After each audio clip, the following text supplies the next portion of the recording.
Assalamualaikum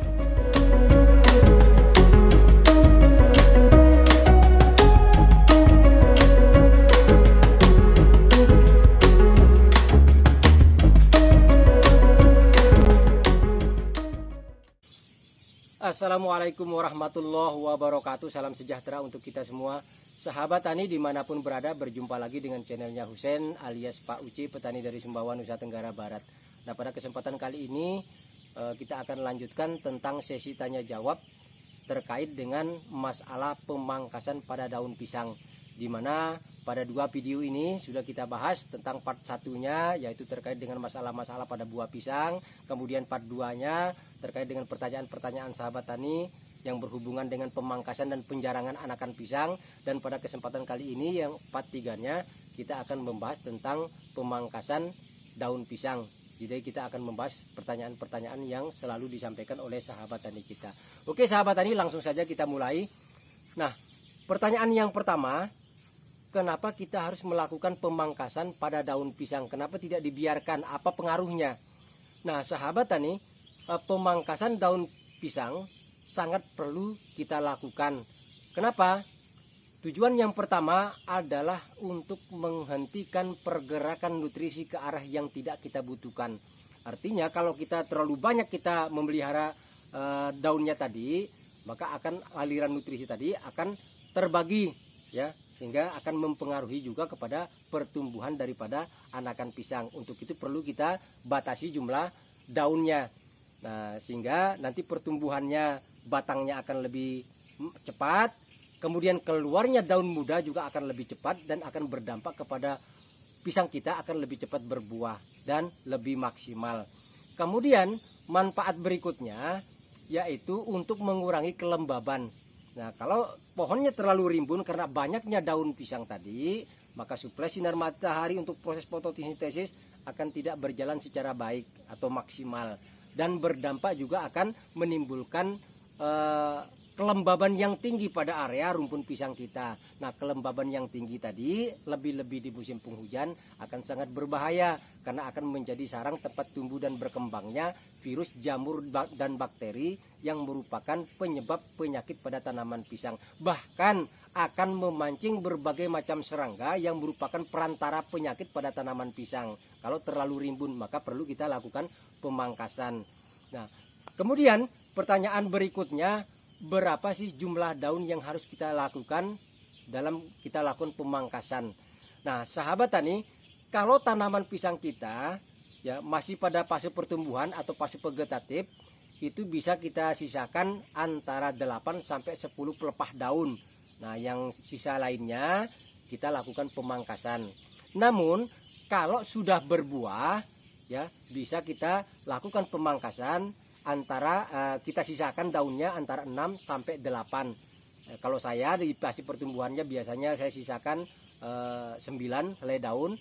Namun kalau di fase berbuah ya fase generatifnya, setelah pisang kita berbuah, saya sisakan antara 6 sampai 7 ya, itu untuk sisa daunnya. Dan sisa daun jumlah yang saya sebut tadi ini sudah cukup ya untuk pertumbuhan tanaman pisang tersebut, sehingga tanaman pisang kita selain bisa tumbuh maksimal, berbuahnya optimal, dan dapat mencegah berbagai macam serangan hama penyakit yang menjadi penyebab ataupun perantara penyakit pada tanaman pisang. Nah, kemudian berikutnya bagaimana cara kita melakukan pemotongan pada anakan pisang, maksud saya pemotongan pada daun pisang. Nah, daun pisang sahabat tani, ada beberapa cara yang bisa sahabat tani lakukan. Kalau daunnya sehat ya, nah maka kita lakukan pemotongan, jangan langsung di ini misalnya batang semunya. Nah, ini daunnya. Nah, jangan dipotong mepet di batang semunya ini. Namun dipotonglah daunnya, disisakan kurang lebih 30 cm. Nah, karena tujuannya hanya membatasi pergerakan nutrisi. Nah, tujuannya apa? Kenapa kita tidak memotong mepet?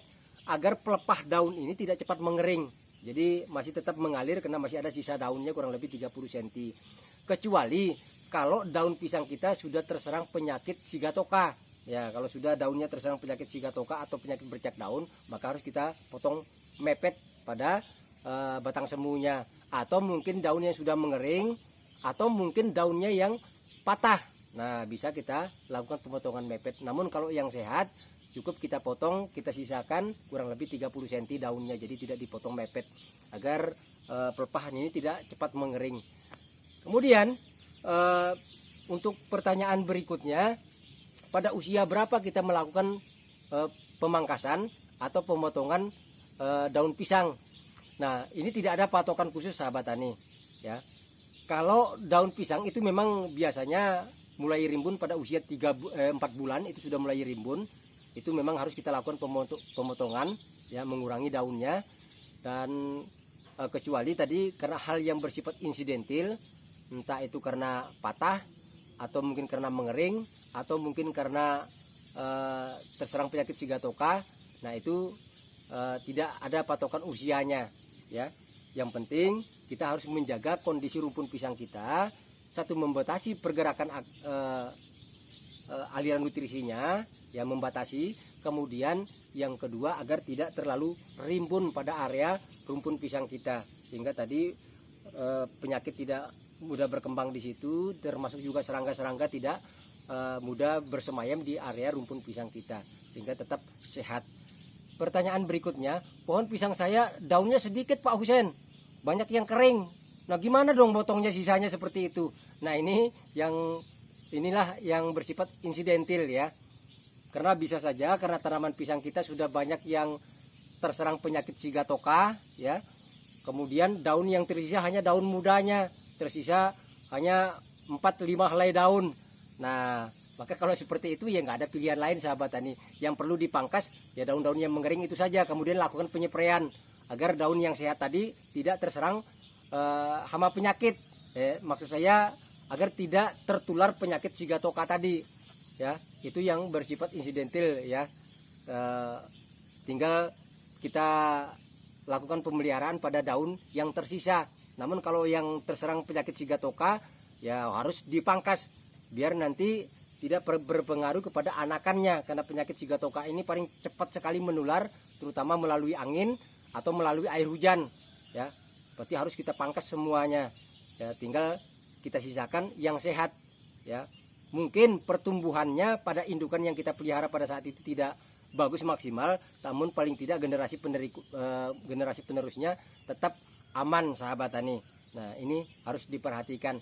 Kemudian pertanyaan berikutnya, Pak Husen, kenapa kok dipotongnya hanya disisakan, kenapa nggak dipotong semua saja? Nah, atau disisakan 2-3 helai daun saja. Nah, ini juga penting sahabat tani, karena tanaman pisang itu juga butuh untuk proses fotosintesis. Kalau daunnya terlalu kurang juga tidak sehat. Maka idealnya tadi kalau yang vegetatif fase pertumbuhan kita sisakan antara 8 sampai 10, tapi generatifnya kita sisakan antara 6 sampai 8. Karena ini agar proses fotosintesis ini tanaman pisang kita tetap tumbuh secara optimal. Namun kalau daunnya terlalu sedikit, apalagi sampai daunnya dihilangin semua, nah tentunya tanaman pisang tadi tidak akan tumbuh maksimal sahabat tani ya. Jadi tetap kecuali kalau umpamanya tanaman pisang sahabat tani sudah berbuah dan buahnya sudah tua, sudah usianya 2 bulan atau 2 bulan setengah. Nah, disisakan 3 helai daun itu masih bisa, tidak masalah. Tapi kalau yang baru berbuah atau belum berbuah kita sisakan hanya 2-3, itu akan sangat berdampak kepada pertumbuhan pisang itu sendiri sahabat tani. Jadi daunnya juga tetap dibutuhkan. Nah, sahabat tani, terkait dengan cara kita melakukan pemangkasan pada daun pisang dan juga cara pemotongannya yang berbeda, ada yang mepet, ada yang pada bagian batangnya, ada juga pada bagian daunnya. Nah, sudah kita buat videonya di sini sahabat tani. Bisa dicek pada 2 video ini ya. Yang satunya ini khusus untuk cara melakukan pemangkasannya, juga pembahasan lebih detail juga sudah kita sampaikan, dan pada video ini juga perbandingannya cara kita memotong yang mepet, kira kita memotong pada bagian yang tidak kita sisakan daunnya, yang kita sisakan daunnya juga ini sudah kita buat pada video ini tentang perbandingannya. Nanti bisa dicek saja sahabat tani. Oke sahabatku semuanya, saya rasa ini saja hal yang dapat saya sampaikan. Mudah-mudahan informasi ini bisa menjawab pertanyaan sahabat tani. Untuk itu terima kasih atas segala perhatiannya. Wassalamualaikum warahmatullahi wabarakatuh. Salam sejahtera dan sukses selalu untuk kita semua.